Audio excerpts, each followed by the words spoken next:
Et Laura, l'album. Honnêtement, cette idée-là m'est venue.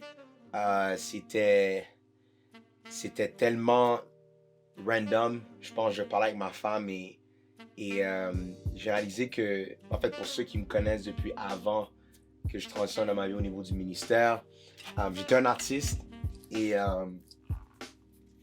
quand j'ai connu ma femme, c'était en 2016, le mois d'octobre, le 6 octobre 2016, que tout a commencé.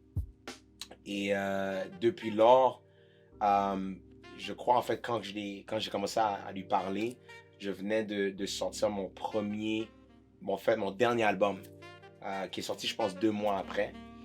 Mais j'étais tellement amoureux, je suis encore tellement amoureux de ma femme, où est-ce que de 2016, 2017, 2018, j'ai continué à écrire des chansons par rapport à elle. Et ces chansons-là ne sont jamais sorties. Et c'est pour ça que je voulais faire justement cet album au nom de ma femme et Laura et de sortir finalement ces chansons que j'ai écrites depuis 2016-2017 où est-ce que ça démontre clairement l'amour que j'ai pour elle. Donc c'est pour ça que j'ai écrit cet album-là. C'est pour ça que je l'ai enregistré. C'est pour ça que j'ai décidé de le sortir. Malgré que ça faisait des années, on est en 2022. Ça fait quand même 5 ans de cela. Donc même ma voix avait changé.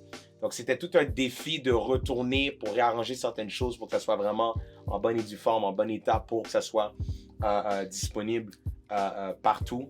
Mais honnêtement, j'aime ma femme. Je l'aime énormément. Et je vais vous expliquer un peu toutes qu'est-ce que je pensais, à quoi je réfléchissais pendant que j'ai écrit ces chansons-là. Donc, let's do it.